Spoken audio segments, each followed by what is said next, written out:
Hello everyone, I am Tessellating Hexagons and I'm still powering through reviewing all 5 of yesterday's songs from the second Super Saturday of Eurovision 2018. The 4th country to choose their artist and song also was Poland with the final of Krajowa Eliminacja 2018, and I really should learn how to say that because I've been needing to say it for years and I'm going to need to say it several more times in this review and I just don't speak Polish.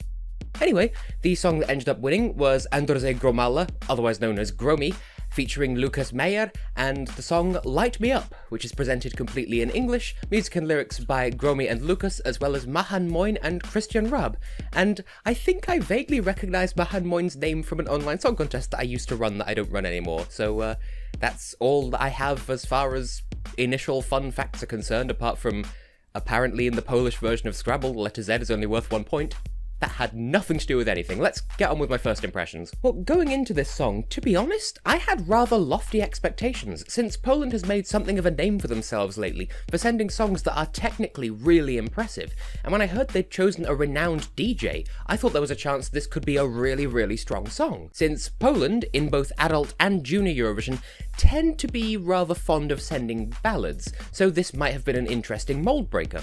What we ended up getting is, well, if you want my brutal honesty, this is a song that would have done astronomically well if Sweden had sent it 10 years ago, and it sort of pains me to say that. That is the sort of feeling that I get, though. However, that first impression is based on the performance at Krajowa Eliminacja, and that live performance was disappointingly weak. I cannot be moved on that. It was a disappointing performance. The studio version is so much better, so I'll base my positive thoughts on that. And speaking of those positive thoughts, let's look at what there is here that you might enjoy. I think the biggest draw with this one is that it's a feel-good song, plain and simple. We've had other songs this year so far where they're best enjoyed if you stop thinking about it, and in those terms I think this is the strongest of that bunch, because it has a lot of substance to it, so if you don't feel like switching your brain off, there is still something there for you to latch onto and enjoy. So I for one find it easier to enjoy because I have difficulty switching my brain off, so I can listen to the song actively or passively and it's still enjoyable, which is a very difficult thing to do with a song like this. And, to the song's credit, even without that meta-analysis, it's a very good archetype of its genre, that sort of pop with a drop pop if you will, and it has a fun, engaging atmosphere which I can especially respect in a year where it's become so popular to send songs with gloomy or otherwise heavy messages first and foremost before anything else. Also, this sort of song does sound like it belongs in the current charts, more or less. Sure, it is a touch derivative, but this genre is popular for a reason, or so I would assume. So I could see this being in the UK charts if the UK public weren't so closed-minded about Eurovision, because granted, I wouldn't say it would place especially highly in the UK charts, but I could still see it being in the top 40. That is the top 40 singles, not the top 40 of Eurovision, because all but 3 songs are going to be in the top 40 of this year's Eurovision.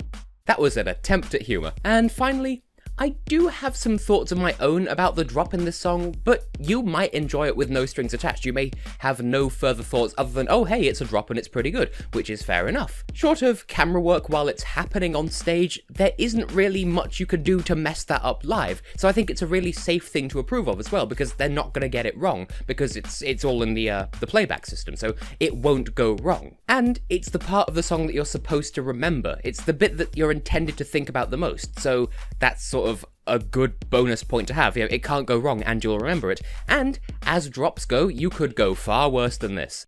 This suits the song without being too generic on one hand, and on the other, it's entertaining without breaking character. So it isn't too bland, but it's not too over the top and different.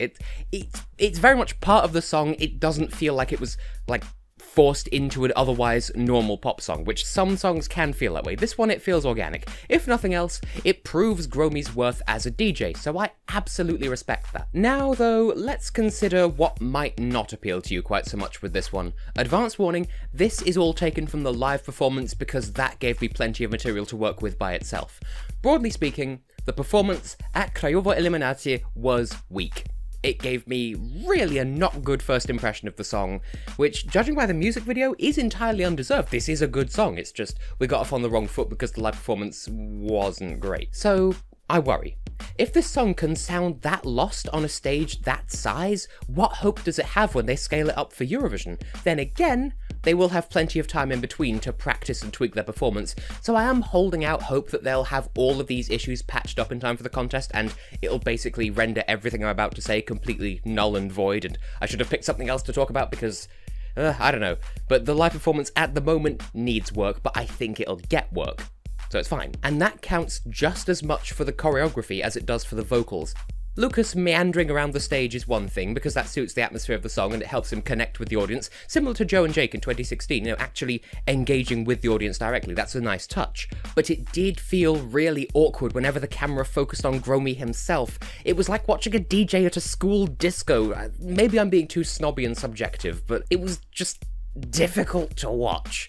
But again, I expect that to be cleaned up by May, so again, it's a non-issue. And finally, if you watched my review of San Marino today, you'll know that I don't have any objection to the idea of having a hype man on stage, but if you're thinking about interrupting your own song to tell everyone to jump up, clap your hands, and so on, or whatever, just don't. It's distracting, and it low-key implies that your song isn't compelling enough by itself, that you, the lead singer, have to interrupt yourself and not sing bits you're supposed to sing in order to tell people they're having a good time.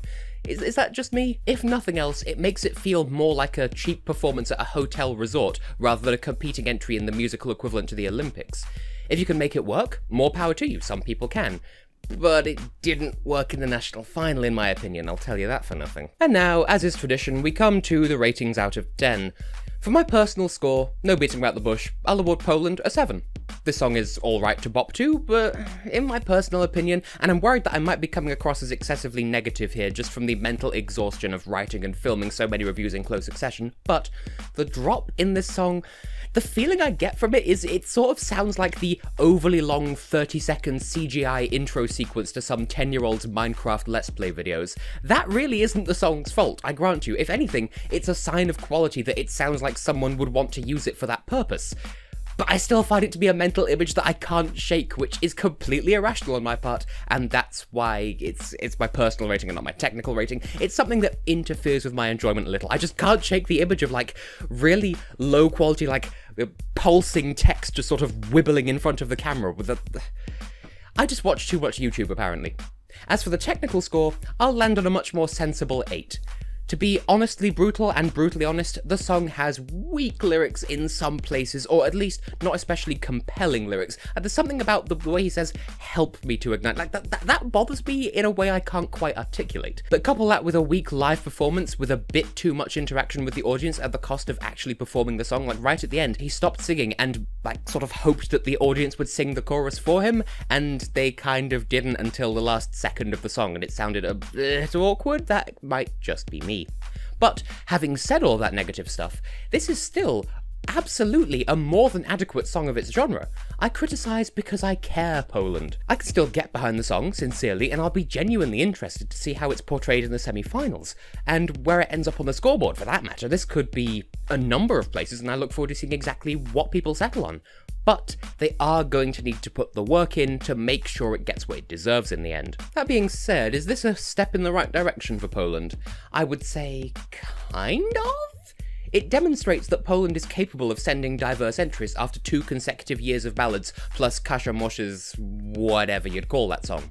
It's reassuring to hear that Poland hasn't forgotten how to do upbeat since 2014, but whether that's a positive step or not is down to your own personal opinion, I think. I'll settle on mild positive for now, because although Krajowa Eliminacja as a format hasn't really changed, the impression I got from the show was that there was a really diverse spread of songs in the final lineup, more so than in previous years. I mean, if you've attracted participation from Ifi Ude, then you must be doing something right, at least in the diversity department, because she's an interesting artist, and it would have been interesting to hear her song win. I listened to it, it was a bit repetitive, but it was something different. So in the name of diversity, I think this is a good step to showcasing what Poland is truly capable of. And just to clarify, I'm happy with the song they chose, it's just they had some interesting names in the lineup is what I'm trying to say with that. Now, will this qualify? Well, Poland has become a mainstay of the final since their return in 2014, but this year is really shaping up to be viciously competitive, so I do wonder if they can keep up. If they tidy up the live performance so that the vocals are on point and the choreography is less awkward and less school DJ, and if there's less, oh yeah, Lisbon, let me hear you scream, put your hands up, like, if there's less of that, it might stand a good shot at the final. After all, it's inoffensively fun, and it sounds like something I would expect from a Eurovision of the 2010s. It's just a question of which songs are on either side of it in the running order, really, that depend on how much attention it'll get. This song will have its fans, I'm sure, and deservedly so, though I do wonder how the juries will feel, come to think about it. This one could go either way for Poland, but I admit it would be nice to hear it again in the final, assuming the live performance is up to scratch.